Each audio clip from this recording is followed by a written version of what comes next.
Try and make up your mind, huh?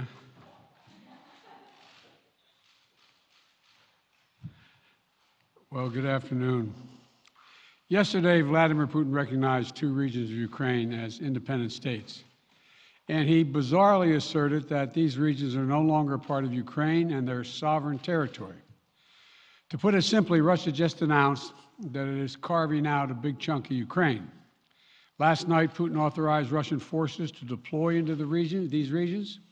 Today, he asserted that these regions are actually extend deeper than the two areas he recognized, claiming large areas currently under the jurisdiction of the Ukrainian government.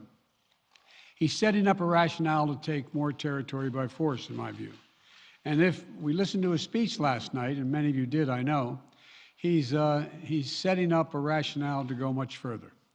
This is the beginning of a Russian invasion of Ukraine, as he indicated and asked permission to be able to do from his Duma.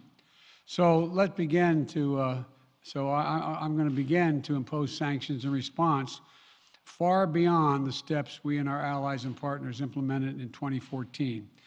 And if Russia goes further with this invasion, we stand prepared to go further as with sanctions.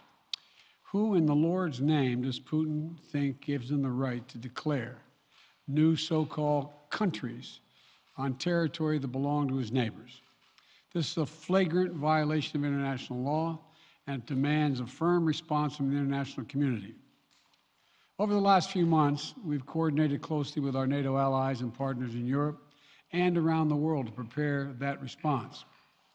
We've said all along, and I've told Putin to his face more than a month ago, that we would act together.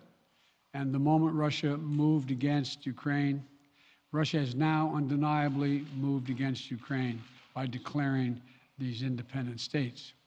So today, I'm announcing the first tranche of sanctions to impose costs on Russia in response to their actions yesterday. These have been closely coordinated with our allies and partners and will continue to escalate sanctions if Russia escalates.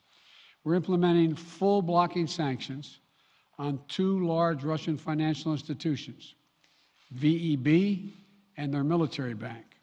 We're implementing comprehensive sanctions on Russia's sovereign debt. That means we've cut off Russia's government from Western financing. It can no longer raise money from the West and cannot trade in its new debt on our markets or European markets either. Starting tomorrow and continuing in the days ahead, we'll also impose sanctions on Russia's elites and their family members. They share in the corrupt gains of the Kremlin policies and should share in the pain as well. And because of Russia's actions, we've worked with Germany to ensure Nord Stream 2 will not, as I promised, will not move forward. As Russia contemplates its next move, we have our next move prepared as well. Russia will pay an even steeper price if it continues its aggression, including additional sanctions. The United States will continue to provide defensive assistance to Ukraine in the meantime, and will continue to reinforce and reassure our NATO allies. Today, in response to Russia's admission that it will not withdraw its forces from Belarus, I have authorized additional movements of U.S. forces and equipment already stationed in Europe to strengthen our Baltic allies, Estonia, Latvia, and Lithuania. Let me be clear, these are totally defensive moves on our part. We have no intention of fighting Russia. We want to send an unmistakable message, though, that the United States, together with our allies, will defend every inch of NATO territory and abide by the commitments we made to NATO. We still believe that Russia is poised to go much further in launching a massive military attack against Ukraine. Hope I'm wrong about that. Hope we're wrong about that. But Russia has only escalated its threat against the rest of Ukrainian territory, including major cities and including the capital city of Kyiv. There are still well over 150,000 Russian troops surrounding Ukraine.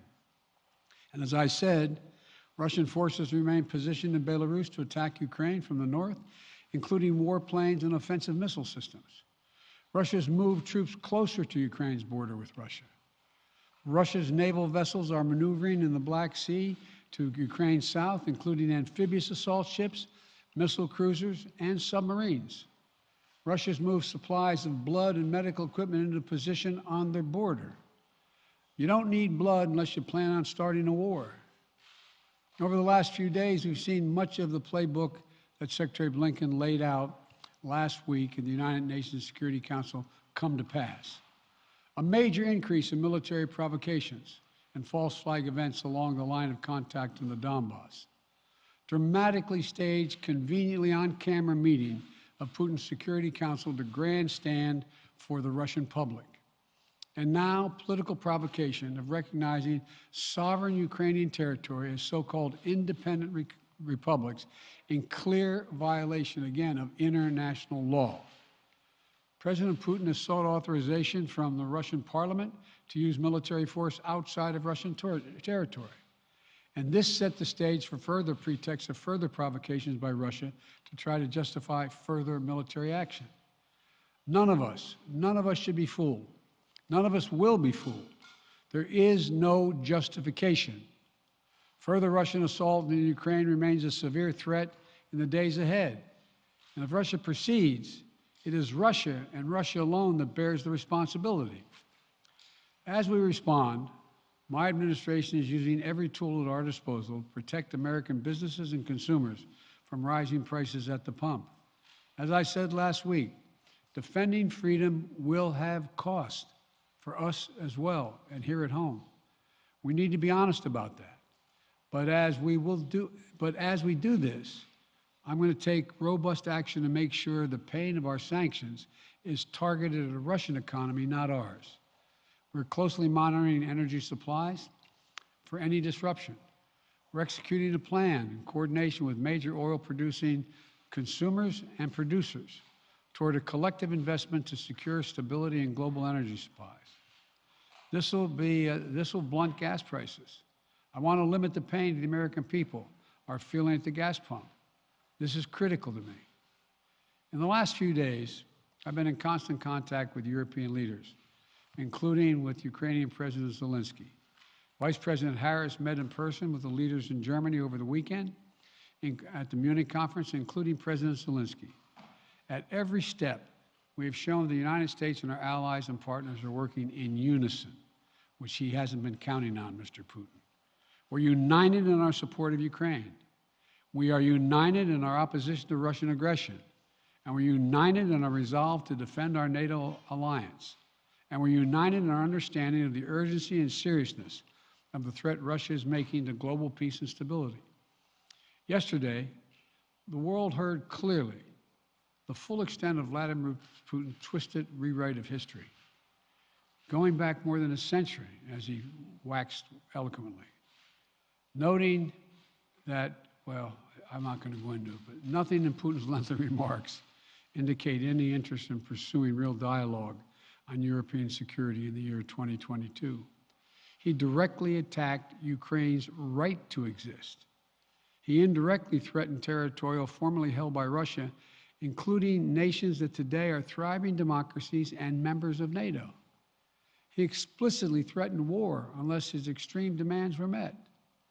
And there is no question that Russia is the aggressor. So we're clear-eyed about the challenges we're facing.